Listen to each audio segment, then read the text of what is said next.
దేవుడు అంటున్నాడు కదా, విశ్వాసము నిరీక్షణ అనేది ఈ రెండు వాగ్దానాలను ఎప్పుడైతే మనం చేత పట్టుకుని మనం నిలబడతామో ఖచ్చితంగా దేవుడు అంటున్నాడు కదా, నేను బహుమానాన్ని ఇస్తానంటున్నాడు.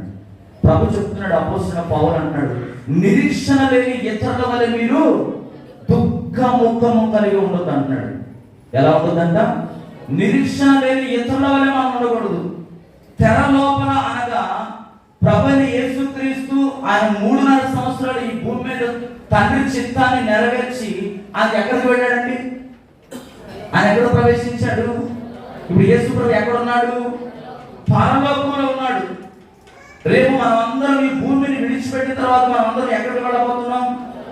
పరలోకానికి వెళుతున్నాం. ఎంతమంది వెళతారని మీకు నిరీక్షణ ఉంది? నేను పరలోకం వెళ్తానని ధైర్యంగా నువ్వు చెప్పగలవా?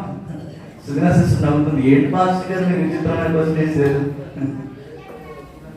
ఎంతమందికి ఉంది ధైర్యంగా? నేను ధైర్యంగా నేను పరలోక రాజ్యానికి వెళతాను అన్నవాళ్ళు ఎవరైనా ఉన్నారు ఇక్కడ? How many peoples? ఒకసారి చేస్తారా? ఎత్తలేము. హల్లెలూయా. ఎత్తగలవా?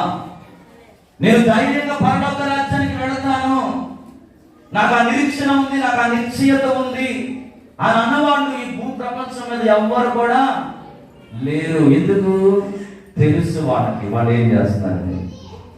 మన భక్తి జీవితం ఏంటో, మన విశ్వాస జీవితం ఏంటో ప్రతిదీ కూడా తెలుసు. అందుకే చెబుతున్నాడు, నిశ్చలమును స్థిరమునై మన ఆత్మకు లంగరవలే నుండి తెర లోపల ప్రవేశించడానికి యేసు ప్రభు మనకు తోడుగా ఉన్నాడండి. మనం అనుకుంటే మనం ప్రవేశించలేం. మన నీతి క్రియను బట్టి మనం దేవుని రాజ్యంలోకి వెళ్ళలేం. కానీ మన క్రియను బట్టి కదా ఆయన నీతిమంతుడు కనుక. హల్లెలూయా. హల్లెలూయా చెప్తామా? ఆయన నీతిమంతుడు కనుక ఆయన నీతి ద్వారా మనం నీతిమంతులమయ్యాము. అవునా కాదా? మన నీతిని బట్టి కాదండి. ఆయన నీతిమంతుడు, ఆయన నిందారహితుడు, ఆయన నిష్కళంకుడు. మన పాపముల నిమిత్తమై 2024 సంవత్సరాల క్రితము ఆయన ఆకాశములకు భూమికి మధ్యలో అడ్డకొయ్య మీద నిలువ కొయ్య మీద నీ కొరకు నా కొరకు వేలాడి ఉన్నాడు. ఈ రోజు నీకు ఆ నిరీక్షణ నీకు ఏం చేస్తుందంటే సిగ్గుపరచకుండా నేను జీవంలోనికి, ఏ జీవం? నిత్య జీవంలోనికి నడిపిస్తుంది. అందుకే ఒక భక్తుడు అంటాడు, నేను మిమ్మల్ని గురించి ఉద్దేశించిన సంగతులను నేను ఎరుగుదును, రాబో కాలమందు మీకు నిరీక్షణ కలిగినట్టు అవి సమాధానకరమైన ఉద్దేశములే గాని హానికరమైనవి కావు. దేవుడు ఎప్పుడు కూడా ఒక మనిషికి హాని చేయాలని ఎప్పుడు కూడా ఆయన ఆలోచన చేయించాడు. మనిషి చేస్తాడు, మనుషులే చేస్తారు. మనుషుల యొక్క ఆలోచన ఎలా ఉంటాయంటే, ఒక వ్యక్తి ముందుకు వెళ్తూ ఉంటుంటే ఆధ్యాత్మికంగా దేవుని పరిచర్యలో చక్కగా మంచిగా వాడబడతా ఉంటుంటే ఆయన ఎలాగ వెనక్కి లాగేయాలా, ఏ విధంగా నిందలేస్తే, ఏ విధంగా అవమానపరిస్తే, ఏ విధంగా కృంగదీస్తే ఆయన చర్చకు రాకుండా మానేస్తాడు. రకరకాల ఆలోచనలు మనిషి హృదయంలో ఈ రోజు చాలా మంది హృదయంలో తలెత్తుతా ఉన్నాయి. ఇవన్నీ కూడా కలగజేసేవాడు ఎవడయ్యా అంటే, ఎవడు? సాతానుడు, నల్లోడు. ఎవడాడు? నల్లోడు. ఈ నల్లోడికి ఏంటంటే ఏమి పని మాట ఉండదు. ఈ నల్లోడికి అవకాశం ఇచ్చింది కూడా ఎవరయ్యా అంటే భక్తులే. ఎవరు? మంచి భక్తులు, దేవుని చేత ఎన్నుకోనబడి దేవుని చేత ఏర్పాటు చేయబడిన ప్రతి మనిషి కూడా మనం ఎలా ఆలోచించాలంటే, నేను ఎప్పుడు దేవుని మందిరానికి వెళ్తానా? దావీదు అన్నాడు కదా, నేనైతే నిత్యము యెహోవా మందిరములో పచ్చని ఒలివ. ఎక్కడ నివాసం చేశాడంట? దేవుని మందిరంలో. కానీ ఈరోజు దేవుని మందిరానికి వచ్చేవాడిని రాకుండా చేసే పరిస్థితుల్లో చాలా మంది జీవిస్తూ ఉన్నారు. అటువంటి అప్పుడు నువ్వు ఏ విధంగా నీకు నిరీక్షణ దొరుకుతుంది? ఏ విధంగా నువ్వు దేవుని చేత ఆశీర్వదించబడ? ఇక్కడ అంటున్నాడు, సమాధానకరమైన ఉద్దేశాలే కానీ హానికరమైనవి. దేవుడు వస్తే సమాధానం ఉంటుందండి. దేవుడు నిలిచే చోట సమాధానం ఉంటుంది. దేవుడు ఉన్న చోట ఏముంటుందంటే నెమ్మది ఉంటుంది. దేవుడు ఉన్న చోట ఆశీర్వాదాలు ఉంటాయి, కానీ హాని అనేది ఎక్కడ కూడా ఉండదు. దేవుని ప్రసన్నత ఉన్న చోట, దేవుని అభిషేకం ఉన్న వారి జీవితాలు ఎప్పుడు కూడా ఎలా ఉంటాయి? ఫలభరితంగా ఉంటాయి, ఫలభరితంగా ఉంటాయి. నీలో ఫలభరితం అనేది లేకుండా ఉందంటే కారణం ఏంటంటే అది సేవకుడు కాదండి. కారణం ఎవరు తెలుసా? నీవే. ఒకసారి ఆలోచించి ఇక్కడ దేవుడు అంటున్నాడు కదా, తెరలో ఒక వాడ తుఫానులో చిక్కుకున్న వాడ ఏ విధంగా అయితే ఆ కెరటాల నుండి విడిపించబడడానికి, తప్పించబడడానికి లంగరు ఏ విధంగా అయితే దానికి కాపుదలను ఇస్తుందో, దేవుని వాక్యమనే లంగరు దగ్గర నువ్వు అంటు కట్టబడి ఉండాలి. దేవుని వాక్యం నువ్వు లంగరుగా చేసుకున్నప్పుడు నీ విశ్వాస నావ అనేది బద్దలవ్వకుండా సురక్షితంగా ఉంటుంది. హల్లెలూయా. నీ విశ్వాసం అనే నావ బద్దలవుతుందంటే కారణము నీవు వాక్యముతో అంటు కట్టబడటం లేదు. నేను వాక్యం చదువుకున్నాను, ప్రతిరోజు అధ్యాయాలు చదివేస్తున్నాను, ఈ చివరి నుంచి ఆ చివరి వరకు మొత్తం అంత బైబిల్ అనేక సార్లు పూర్తి చేశానని చెప్పి గొప్ప చెప్పుకుంటావు, కానీ వాక్యం ఎక్కడికి వెళ్ళలేదు, పోట్ల లోపల. ఈ చెవుతో వింటున్నావు, ఈ చెవుతో వదిలేస్తున్నావు, వినువారు వారి వలె ఉంటున్నావు, కానీ లోపలికి దేవుని వాక్యం వెళ్తలేదండి. వాక్యం నిజమా కాదా? పరిశుద్ధ బైబిల్ గ్రంథంలో రాసిన ప్రతి మాట ఆయన స్వహస్తాల చేత రాశాడు. పాస్టర్ ఏమి కలబులి మాటలు చెప్పడండి. ఎక్కడెక్కడ ఏదో లోకానుసారమైన మాటలు తీసుకొచ్చి ఇందులో కలిపి చెప్పేది ఏముండదు. ఎవరి వాక్యం చెప్పినా ఇదే మాటలు చెప్తారు, కానీ వినే మీలో ఏదో లోపము ఉంది. ఈరోజు దాన్ని యేసు నామములో విడిచిపెట్టబడుతున్నారు. దేవుడు మన జీవితంలోకి వస్తే సమాధానం అనేది ఉంటుందండి. దేవుడు మన హృదయానికి వస్తే ఆదరణ అనేది దొరుకుతుంది. ఒక మంచి వ్యక్తి మాట్లాడిన మాట ద్వారా ఎలాగైతే ఆదరించబడతామో, దేవుని మాట కూడా మనకు ఆదరణ కలిగించే విధంగా మనం ఉండాలి. దేవుని మాటలు వింటున్నప్పుడు, దేవుని మాటలు మాట్లాడుతున్నప్పుడు ఎదుటి వారికి మనస్సును నొప్పించేటట్లుగా మనం ఉండకూడదు. మన మాటలు వారి హృదయానికి ఆదరణ కలిగించేటట్లుగా ఉండాలి. కృంగిపోయిన వారిని లేవనెత్తేటట్టుగా ఉండాలి నీ మాట. పడిపోయిన వారిని నిలబెట్టే విధంగా నీ మాట ఉండాలి. 1 తిమోతికి రాసిన పత్రిక 1వ అధ్యాయం 18-19 వచనాలు మీరు చదివితే అక్కడ ఒక అద్భుతమైన మాట అపోస్తలుడైన పౌలు తిమోతితో అంటున్నాడు. అమ్మా చదవండి.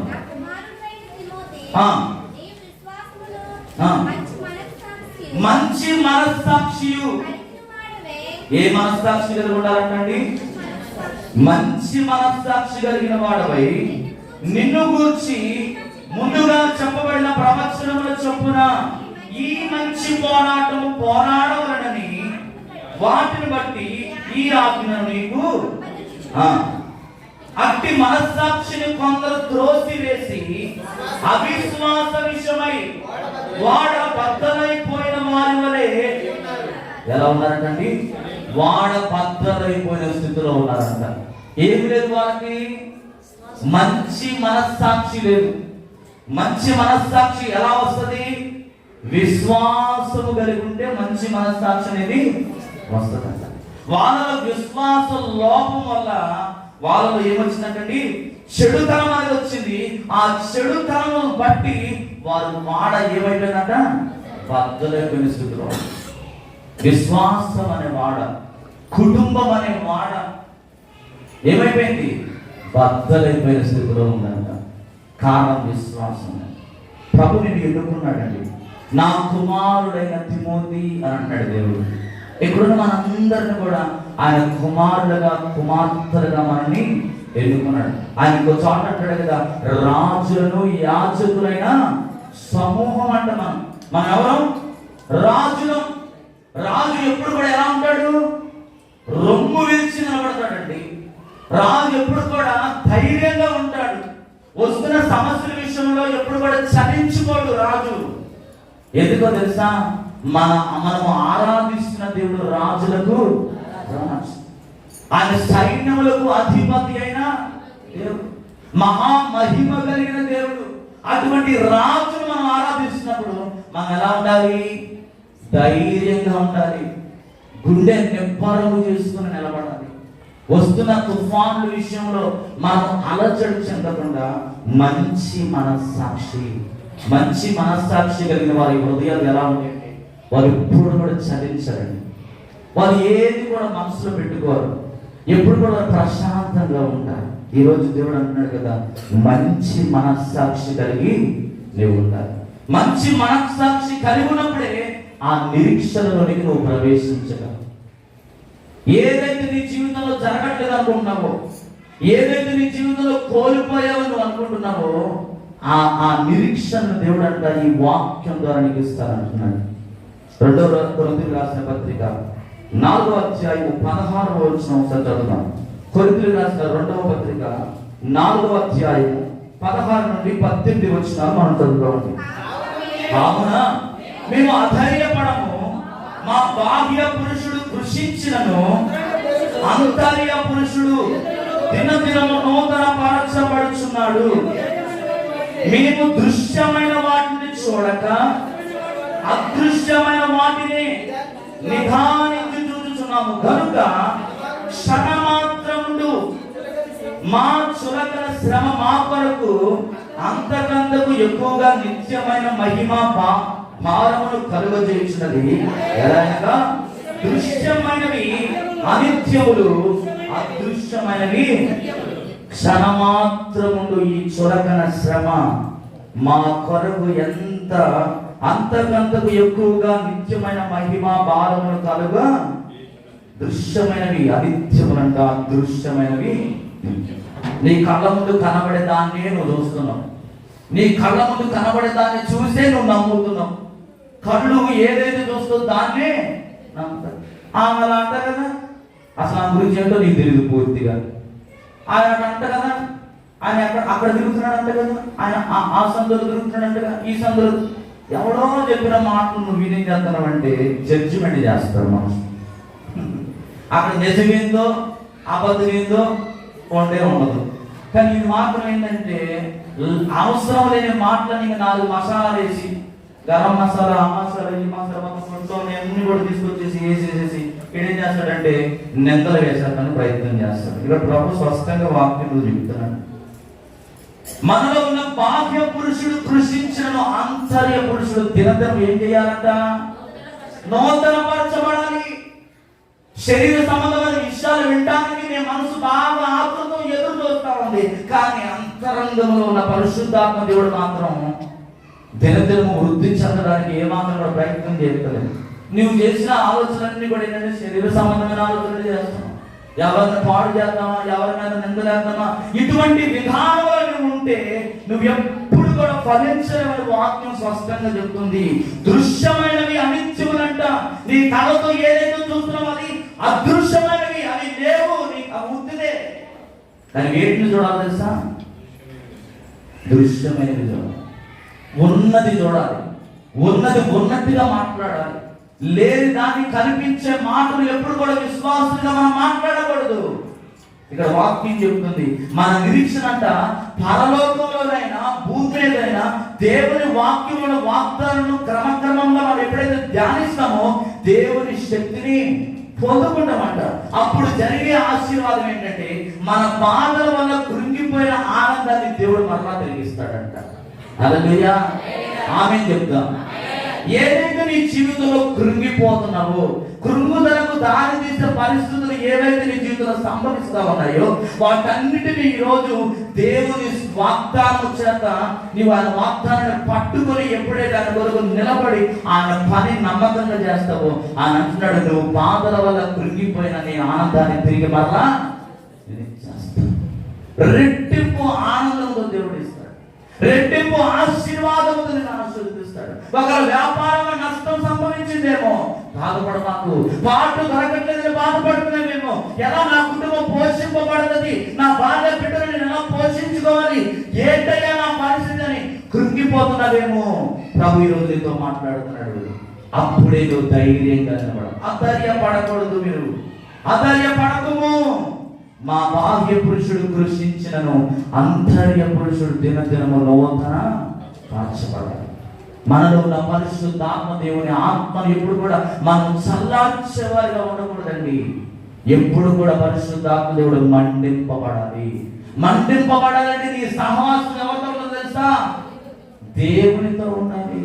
ఆయన గడపల యొద్ద నువ్వు ఎప్పుడైతే కాల్చుకొని దివారాత్రులు ఆయన వాక్యాన్ని ధ్యానిస్తావో, అతడు నీటి కాలువల యోరన నాటబడినదై ఆకు వాడక తన కాలములు ఫలమిచ్చు చెట్టు వలె అతడు చేయనదంతయు సఫలమవుతున్నాడు. నీవు నది యొద్ద నాటబడిన చెట్టు వలె ఉండాలి.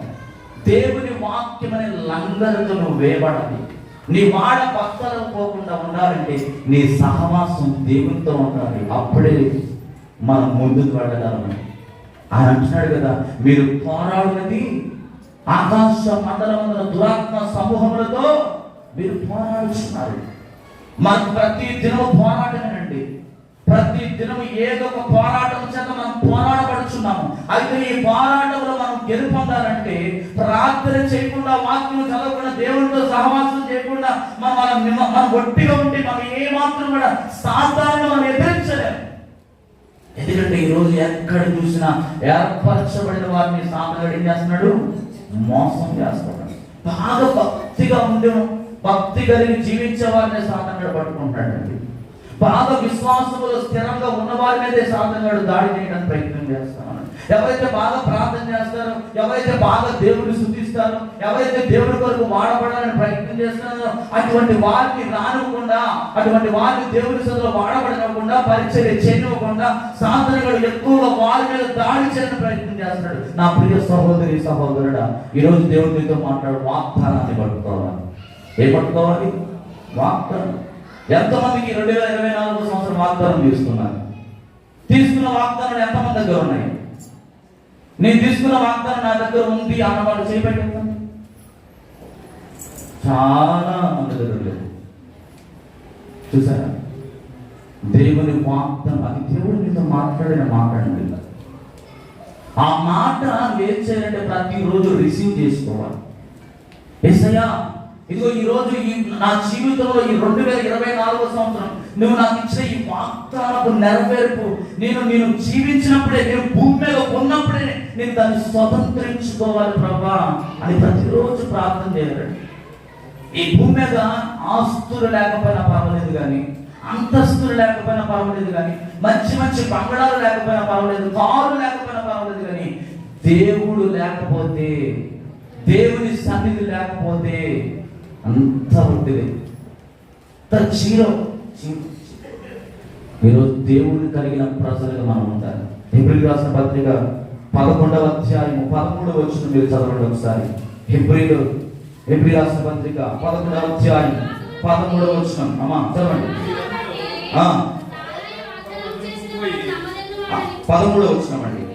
వీరందరూ ఆ వాగ్దాన ఫలం అనుభవింపకపోయినను దూరం వాగ్దానం చేసి తాము భూమి మీద పరమేశ్వరుని యాత్రికులై ఉన్నామని ఒప్పుకొని విశ్వాసము గలవారై వృద్ధి పొందిరి.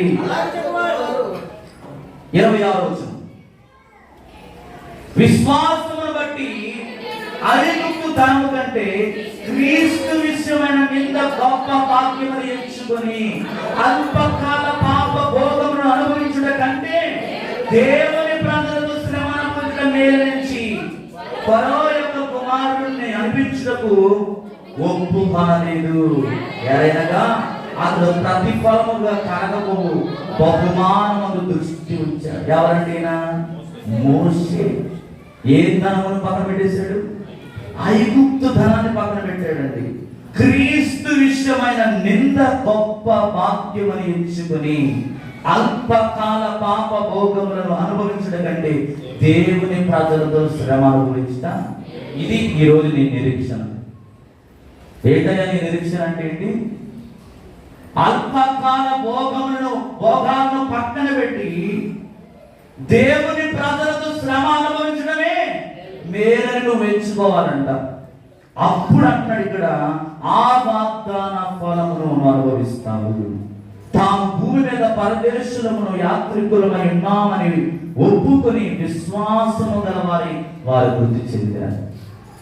ఈ భూమి మీద దేవుని వాగ్దానము నీ జీవితంలో నెరవేర్చబడాలంటే ఆనాడు మోషే ఎలాగైతే ఐగుప్తు ధనాన్ని విడిచిపెట్టి పక్కన పెట్టాడో, క్రీస్తు కొరకు నింద అనుభవించడానికి ఎలాగైతే ముందుకు వచ్చాడో, అటువంటి విశ్వాస వీరుడుగా, విశ్వాస వీరురాలుగా నువ్వు ఉండాలి. ఈరోజు దేన్ని విడిచిపెడుతున్నావు? 27వ వచనంలో కూడా అంటాడు, విశ్వాసమును బట్టి అతడు అదృశ్యుడైన వారిని చూచినట్లు స్థిర బుద్ధి గలవాడై రాజ ఆగ్రహమునకు భయపడక. హల్లెలూయా. దేవుని ప్రజలతో తన వాళ్ళను విడిపించడానికి, తన ప్రజలను విడిపించడానికి మోషే 40 సంవత్సరాలు అరణ్యంలో తిరుగుతున్నాడండి. 430 సంవత్సరాలు బానిసలుగా ఉన్న ఇశ్రాయేలు ప్రజలను విడిపించడానికి ప్రభు అయిన యేసుక్రీస్తు మోషేకు నేర్పించింది ఎన్ని సంవత్సరాలు తెలుసా? 40 సంవత్సరాలు తను ఏం చేస్తానంటే పరీక్షిస్తున్నాడు.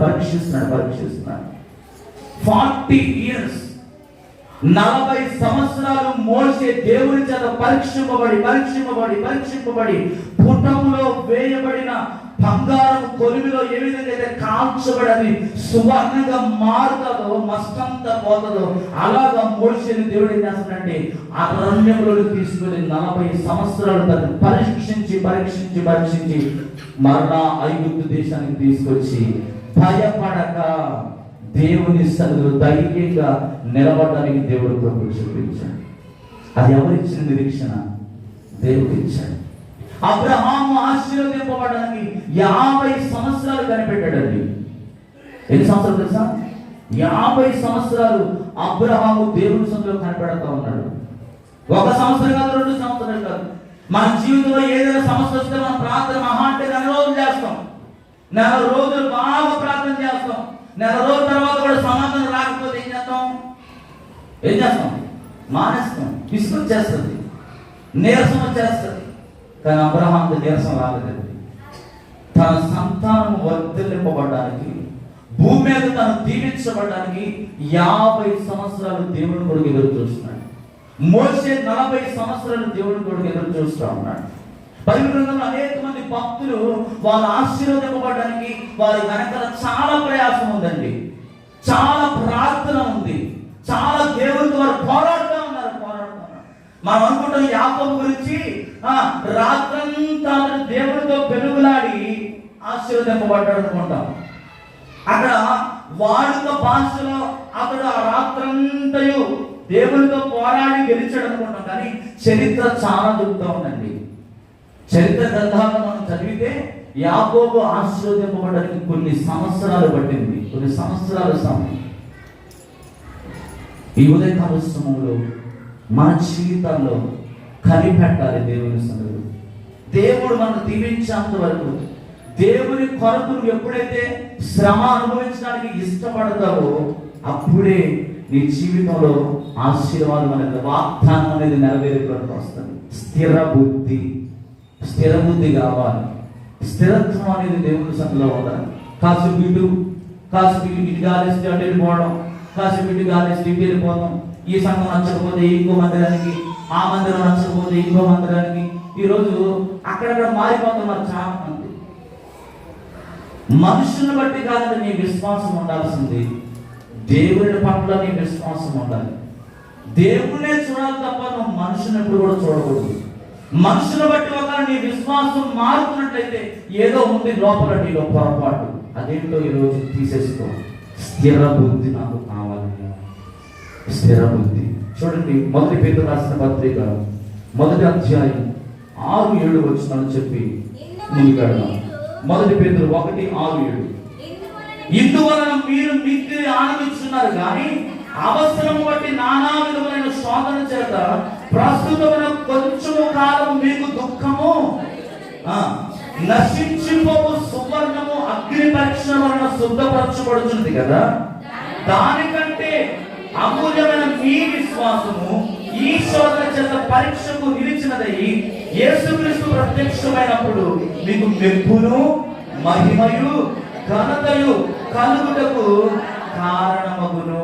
హల్లెలూయా. మన నిరీక్షణ బట్టి మనం ఎప్పుడు కూడా ఎలా ఉండాలంటే ఆనందించే వారిగా ఉండాలంట. ఆ నిత్య జీవ నిరీక్షణ అంట అది అబద్ధమాడని దేవుని అనాది కాలం అంది ఆ వాగ్దానం మన జీవితంలో నెరవేర్చాడు.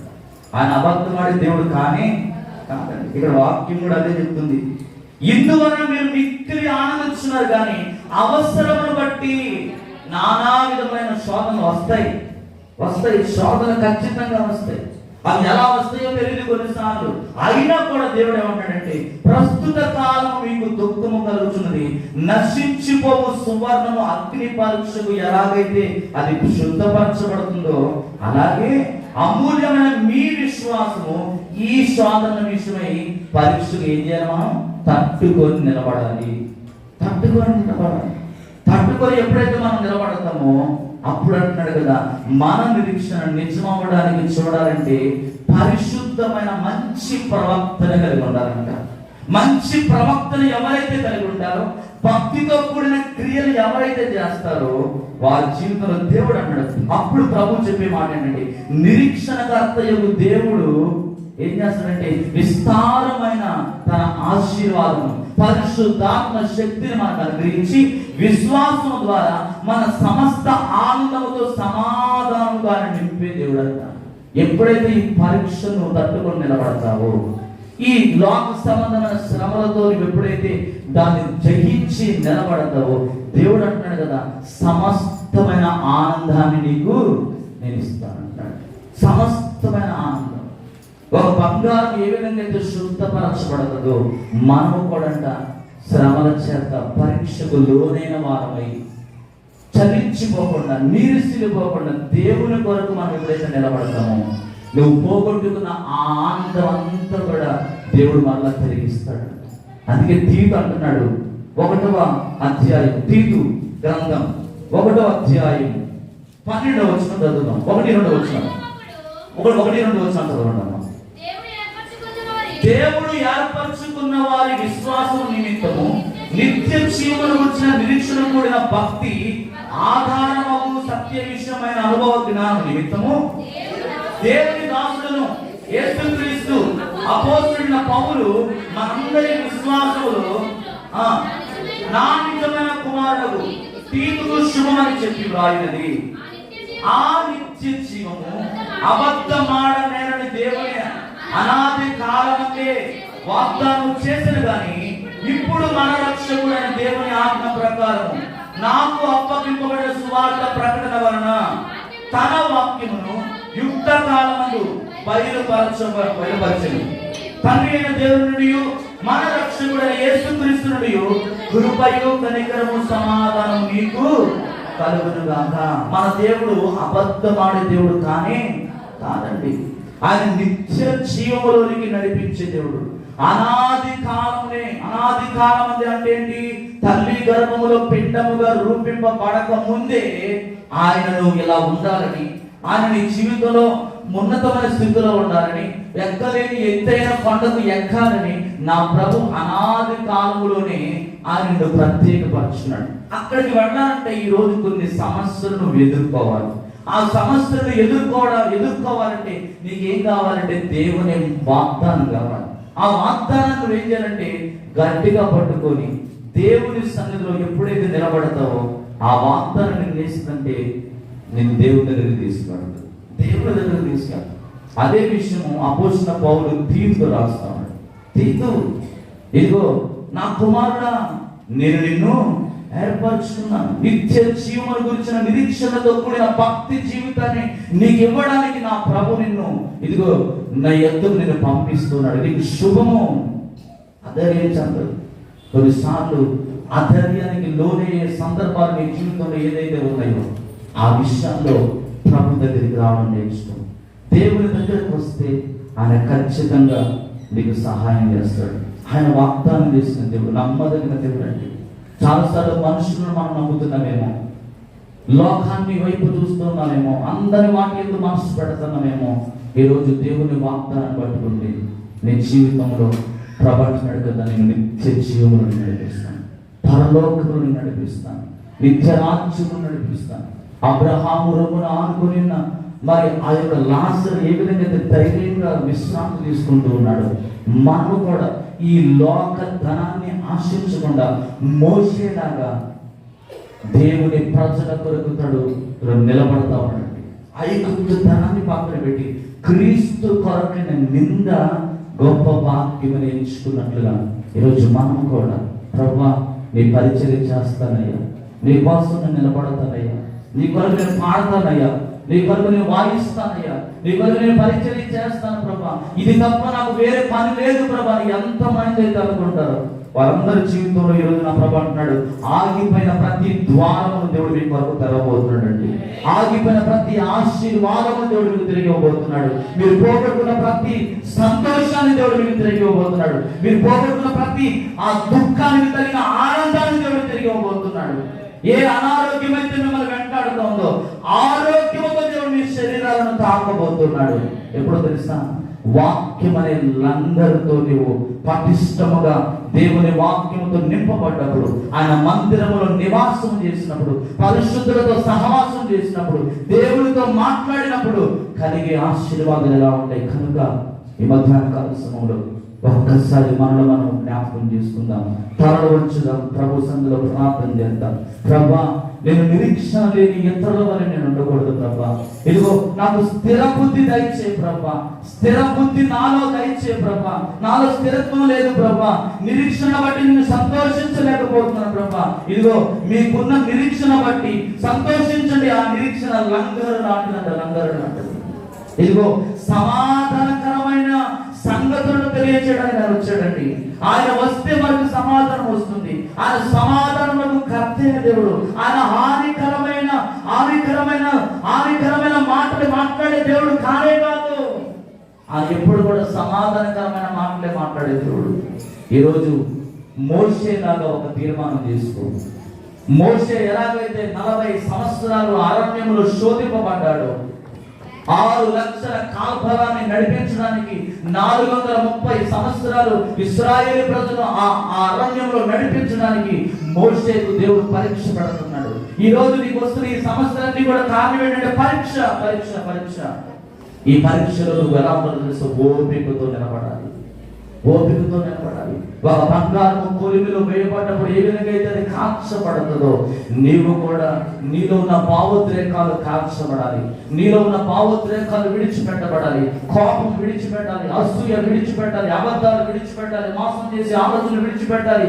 అప్పుడే దేవుని వాగ్దానం నీ జీవితంలో సంపూర్ణంగా నెరవేర్చబడగలదు.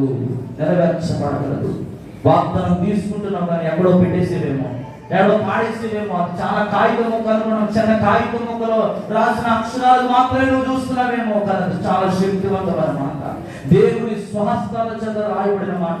దేవుడు పరలోకమును నిన్ను నీ గురించి ఉద్దేశించి ఈ సంవత్సరం అంతా నిన్ను నడిపించడానికి ఇచ్చిన ఆ మాటను వేయాలంటే ప్రతిరోజు ధ్యానించాలి, పట్టుకోవాలి, దాన్ని గట్టిగా పట్టుకోవాలి. దేవుని వాక్యాన్ని పట్టుకొని ఎప్పుడైతే నడుస్తావో అప్పుడే నువ్వు నిలబడగలవు. ప్రేమను కానీ స్తోత్రం, ఆరాధన. ప్రతి ఒక్కరు ప్రార్థన చేస్తున్నారు. ప్రతి ఒక్కరు ప్రభా నాలో స్థిరమైన బుద్ధి దయచేయి. ఐగుప్తు ధనము కంటే దేవుని ప్రజల కొరకు నిందపడడం గొప్ప భాగ్యమని ఎంచుకోవాలి ప్రభా. అటువంటి మనస్సాక్షి నాకు దయచేయి, మంచి మనస్సాక్షి నాకు దయచేయి, మంచి మనస్సాక్షితో కూడిన విశ్వాస యాత్ర నాకు దయచేయి ప్రభా అని దేవుని అడుగు. మంచి మనస్సాక్షి కావాలి. మంచి మనసుతో దేవుని అడుగు. మంచి మనసుతో దేవుని అడగండి. మంచి మనసుతో దేవుని అడుగు. నువ్వు మంచి మనసుతో అడిగితే ఇస్తాడు. ఆయన ధారాళంగా దయచేసే దేవుడు అండి. తను ప్రేమించే వారికి ఆస్తి కర్తలను చేసి వారి నీతులను నింపే దేవుడు. Thank you lord, thank you Jesus. ప్రార్థన చేద్దాం. విత్తబడిన వాక్యం కొరకు ఈ రోజు నీ జీవితంలో ఇటువంటి తీర్మానం, ఒక వాడ బద్దలు అవ్వకుండా లంగరు ఏ విధంగా అయితే కాపాడుతుందో, దేవుని వాక్యం అనే లంగరు చేత నీవు విశ్వాస వాడ నడిపించబడినట్లుగా దేవుని సన్నిధిలో స్థిరమైన మనస్సు, మంచి మనస్సాక్షి కలిగి మోషే లాగా దేవుని కొరకు నిలబడి ఆ కృప దేవునికి ఇచ్చినట్లుగా మన మధ్యలో ఉంటున్న సత్యనారాయణ గారు ప్రార్థన చేస్తారు. విత్తబడిన వాక్యం కొరకు థ్యాంక్ యూ లార్డ్. పరిశుద్ధాత్మ దేవానికి వందనాలు ప్రభా. ఆశ్చర్యకరుడా మీకు వందనాలు.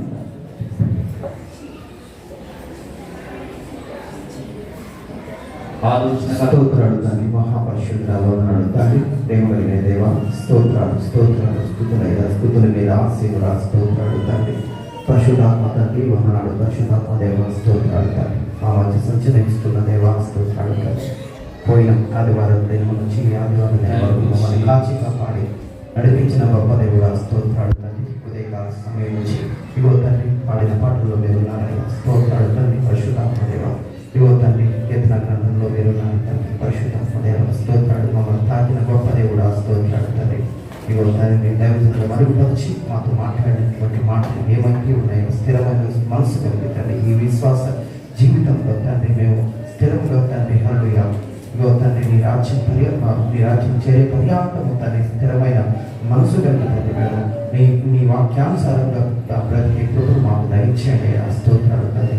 ఈ వాక్యం ఇగో తండ్రి హల్లెలూయా స్తోత్రాలు తండ్రి. వాక్యాన్ని పట్టుకొని జీవించే జీవితాన్ని మాకు దయచేయండి. ఆ స్తోత్రాలు తండ్రి.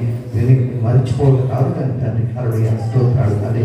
ఈ విశ్వాస జీవితాన్ని తండ్రి హల్లెలూయా స్తోత్రాలు మేము కొనసాగించడానికి కావలసినటువంటి జ్ఞానాన్ని మాకు దయచేయమని ఈ చిన్న ప్రార్థన చేస్తున్నాము. అడిగి పెడుతున్నాను పరమ ఆమేన్. దేవునికి స్తోత్రం కలుగును గాక. హల్లెలూయా. పరిశుద్ధాత్మ దేవునికి బిగ్గరగా చప్పట్లు కొడదామండి. గట్టిగా చప్పట్లు